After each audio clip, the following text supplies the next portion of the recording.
name is Philip Apsey. I work at 1223 Monro Shop 1223.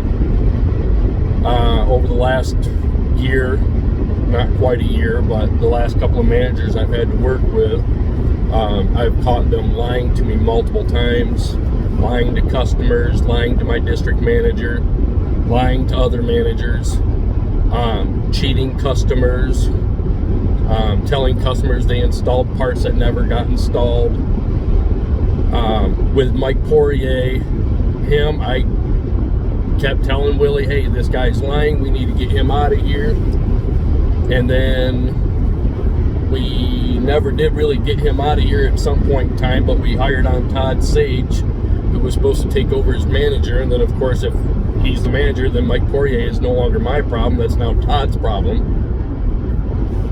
But unfortunately, Todd started doing the exact same thing that Mike's doing. He's lying and cheating and stealing and, costing me money. And the bottom line of all of everything is it's cost me and my family so much money over the last year that I can't keep going like this. And I've reached out to Willie. I've got all my texts saved. Willie, even at this point, even though he's no longer with the company, is more than happy to, vouch for anything that I'm saying or doing. I reached out to Roy Sabo 2 weeks after he took over the district, giving him what I felt like was enough time to not bother him with things that he was going to have to dealing with a new company or new district. I left him a message on his personal phone his phone, saying that, you don't know me, but my name is Philip Apsey. I work at store 1223. I was working on getting a transfer, hopefully to Battle Creek. Willie was going to do that, but of course things went south with him, so I'm reaching out to you now. This is what I'm asking. I never heard anything back from Roy. Never even met the man. A couple weeks later, he had actually called the shop to talk to either Todd or John, which is the assistant manager at the time, and I had informed him that both of them were out delivering a vehicle to a dealership and that I was the only one there. And he said that he would call back, and I said, well, hey, by the way, since I got you on the phone, I left you a message a couple weeks ago, I hadn't heard from you. And he said, yeah, because I hadn't been in the store. Which is true. As far as I knew at that point, he hadn't been in the store. I don't know if he truly had or not, but I would assume that he had, and it wasn't aware to me that he was. But his tone and the crass way he said it kind of set a tone to me that, well, he wasn't in the mood to be dealt with at that point in time, so I just dropped it and let it go.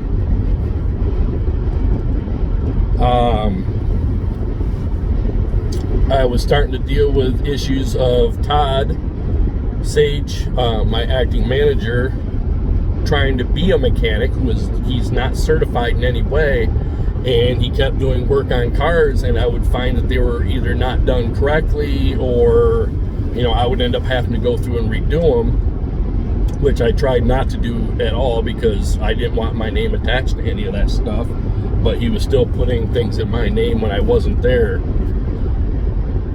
One of which, honestly, because after his repair, the customer's vehicle was in worse condition than when it started. It was actually physically leaking brake fluid and stuff, and I only know that because the customer came back the next day. I looked at it, told Todd, hey, your problem's in the rear brakes, which he just did the day before, and I left it at that because, honestly, it's not my problem. I'm not a manager. I'm not an assistant manager. That's his problem to deal with. I ended up getting word that nothing was ever done to that vehicle and that the customer was basically just sent on his way. So I reached out to the customer myself and asked him how things were going, informed him that I was not the person working on the vehicle, but I was aware of the situation and wanted to know how it was going. And he said that Todd told him to just keep driving it, the noise would go away, but didn't bother to tell him that there was brake fluid leaking from the repairs that Todd did, or any of that stuff. So I informed the customer of that and informed him that he needed to get it into a shop, whether it was ours or another one, for his own safety, to get it fixed. I find out later that apparently he'd got a hold of Todd, and Todd told him, take it wherever, get it fixed and bring us the bill, we'll pay it. I've since had to submit the bill. It's been submitted. There's documentation of all that, period. At either rate, I am currently en route to store 1223 because I have gotten written up by Roy Sabo on Friday, which was April 2nd. Basically, he's claiming that, my behavior is causing all these problems, and it's not my behavior. My behavior is stemming from having to deal with all this stuff and being ignored for so long. And I tried to explain that to him. He's not hearing it. I signed his paperwork saying that, his write-up, because as I understand it, it's not admitting guilt. It's just, you got to sign the paperwork. So I signed the paperwork. It's, whatever. But then I get home and I actually read through it, and he's got so many lies in this thing, making him out to be such an angel, and making me out to be such a monster. And I'm not going to live like this. I'm not going to have people besmirch my name. I've worked way too hard, and I've done way too much for this company of Monro for the last 6 years as a manager, as an assistant manager, and as a technician. I have done so much for this company. I do not deserve to be treated like this. So as I stated, I am currently driving to Monro. I should be there probably in about 4 minutes or so. And I'm going to record this. I'm going to leave this recording going, but I'm going to have to put it in my pocket because I'm certain, obviously, things would go different if he thinks he's being recorded. But I just want him to answer for these lies he's got about me, and then once he's done that, I fully intend on quitting, because no matter what, I will not ever have my name be associated with such liars and such thieves and such, it blows my mind that people can even be like this. So I don't know. I'm gonna put this on pause. When I get in the parking lot, obviously I'll start it back up, and then go inside and ask him, I think I'm going to start with asking him when the heck we ever met before Friday, because we have physically never met. He has never ever called me. Every time that we've talked, it's either been me calling him or him calling a manager and the manager talking to me. And like I said, in these pictures, he's painting a picture about how he's just trying to offer me a transfer and get me out of this, but he was insulting me the whole time, telling me that the manager that I'd be going to transfer to, Larry over at Riverview, was willing to give me a chance. And I'm like, give me a chance? Give me a chance at what? I have a job. I don't know. I just, like I said, it blows my mind that anybody can act like this. And to find out later on that even though I've told him straight up right in front of Todd that Todd is a liar, and I will say it to his face right today. I've got documentation. I've got proof of every bit of it. There's more than enough evidence in Monroe's headquarters to verify just about anything that I've claimed. It's just a matter of wanting somebody to actually, go out there and look. I've tried getting a hold of HR. I'm not much of a emailer. I know the company keeps saying email us, but I'm not an emailer. I'm a talker. And I called twice and got the general voicemail for Monroe a few weeks ago before I left on vacation, expressing my concern for somebody to reach out to me and try to help me, because I was being mistreated and I don't deserve it. And then I also since tried calling, I ended up calling low-level IT last week. I think it was last week.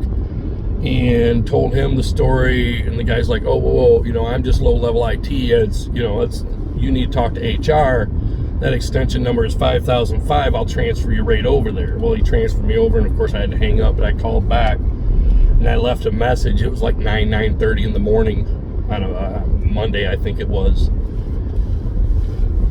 And 12:30, 1 o'clock, I still hadn't gotten a response, so I called and left another message at that time, expressing the exact same things that I'm saying right now. And then I'm actually going to be pulling in here in a minute. And then I've since acquired Jill Stefanelli's phone number and her direct line, and I've called that. And one time was after hours, so I really didn't expect to hear anything back, but it would have been nice to get something like on Monday. But nothing, and I left her another message today, but still nothing, so I don't know. And then this meeting was actually supposed to take place this afternoon from what I was originally told, but we'll do it now, I guess. So I'm going to put you in my pocket. I'm going to leave you recording, and we'll see how this goes.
Hello, Phil.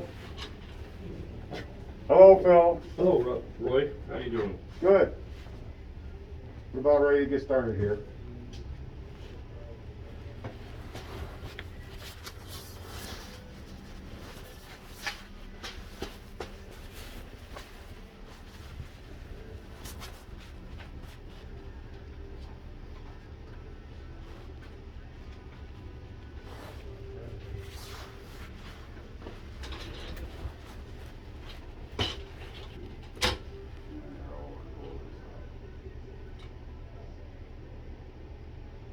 There you go. Okay, come on, Larry. You don't want to sit, do you? No, I don't. Because you're back? Correct. Is that what you said, something like that? Mm-hmm. Yeah. Okay, all right. We're open. I mean, we're closed. So what do you got? So I first things first. Before Friday, when have we ever met, you and I, personally? That's not what. Oh, that's 100%. That's a question I'm asking you right It's now. not the indication. It says, referring to when I went through the district. Okay. Yep. And that's when I was brought to my attention about your transfer by a couple of different people before you even mentioned it. Mm-hmm. Okay. So this says the first day I met Philip was at the store he currently works at, which quite frankly is not a lie because there's no date there. However, the placement of it in this part of the letter kind of implies that we met before Friday. Not intended to mean that at all. No problem. That's fine. I'm okay. No, the only thing it is Phil, I tried to go over this with you when I was here last time. I understand that. I read it. Mm-hmm. The only thing it is a brief survey of a number of damn things that I had to write down to show the contact, etc. Okay? Okay. What it comes down to is this piece of paper right here. Yep. And it simply says, and this is what I was trying to tell you before, I was trying to get you just to listen and say, Phil, look it. I'm not firing you. I'm making a line in the sand. And I'm saying you can't go over that line anymore. You got to follow the rules. You got to be nice with the guys or gals, whatever happens to be here. Make your money, follow the schedule, and things will be good for you. Because of your talent. And when I mentioned to you, I heard you were pretty Roy. good tech, you said, yeah, well, I haven't seen you work in a car. To this day. The only thing I have is numbers. And you make pretty damn good money. I haven't made good money in easily a year and a half. What I'm saying is, the way that you're set up, with your talent, from what I'm told, you should be able to make crank money. You're right. And the only thing you should be concerned about is how many cars can I get my hands on. You're absolutely right. That you're 100% correct. So why don't we just play that tune? Why couldn't we do that? I'm saying today. That is my I'm stop. saying No, today. no. Because this letter right here paints a picture of me being just a monster, an evil person, and there's so many lies in here. Right here, he involves you. It says, Philip, where the heck was it at? Blah blah blah. Yeah, Larry was the only one that said he would take spoke on. with store manager 1220 and everything was fine. They were in contact and such. Well, Philip decided to just go home and close the shop unbeknownst to myself, Larry, or anyone. Now, first of all, let's get one thing clear. 8:10 Tuesday morning, I called you back and said, where were we at? And you said, I can't find anybody, Phil. I can't do it. And I says, okay, Larry, what do you want me to do? You want me to lock the doors? Is that what I should do? Correct? Yeah, you said that. And you said, why can't you just write people up? Why can't you run the place? And I said, because I'm not getting paid to, Larry.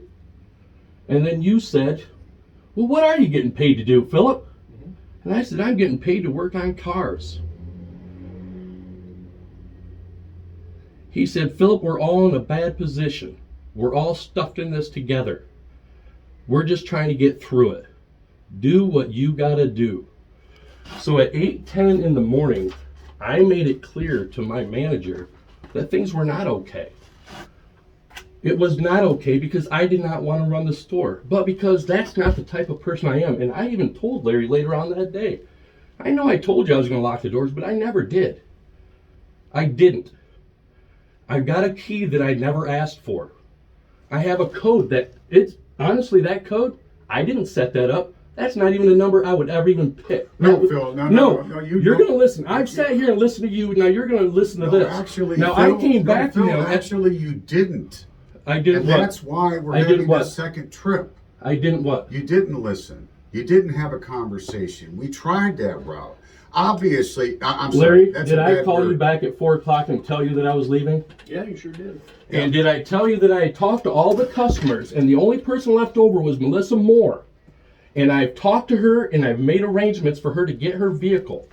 And there was nobody else that I knew about. The vehicle that you're writing me up over, that lady showing up, I had no clue. I didn't work on it. That vehicle showed up before while I was gone on vacation. I have no idea what's going on with it. Was not my problem. Okay, you're right. It wasn't your problem, but all you needed to do was take. I knew nothing about it. All you needed to do was ask John, or look at the ticket. What ticket? There wasn't one. There was a ticket in the computer. I'm sure. Okay. You would have clearly saw that. I know you saw that there was new struts and sway bar links on the front, and the only thing it needed left was an alignment. And the car would have, and you could have put the whole damn thing in your name, Phil. I didn't know who did the work. I don't trust. Who do you think did the work? Apparently it was Tom. Tom. Yeah, exactly. Our loop tech, who doesn't have a certification. And quite frankly, I've seen the work that Todd does. He is not a mechanic. Todd? I get all that. I get all that. Mm-hmm. How hard would it have been for an experienced technician with your knowledge to look at the struts? Are they bolted together? What did we say at the beginning of this conversation? You just want to see how many cars you can touch and get them done and not worry about what's going on up front, correct? Yeah, but Phil, here's the problem, Roy, is I've been forced to do this for the last year. I've been forced to work in a hostile work environment. No, you did not, but I have been forced to work in a hostile work environment for the last year easily. I've had to talk to fucking Mike about the way he's talking to people, the way he's lying to customers. I had to talk to Todd about the way he's treating people and the way he's lying to customers and the work that he's doing on people's cars that's going to end up getting somebody killed. I told him straight to his face to stop working on cars because he's going to kill somebody. And so what? I get wrote up? because I'm looking out for the best interest of this company, there is no way on earth that I would ever work for somebody that's lies like you. This right here, you know full well, is twisted and warped to make the people up ahead look like I'm the asshole and you're just a fucking awesome, great guy. There's no fucking way in hell I am ever working for you. Okay. Resignation accepted.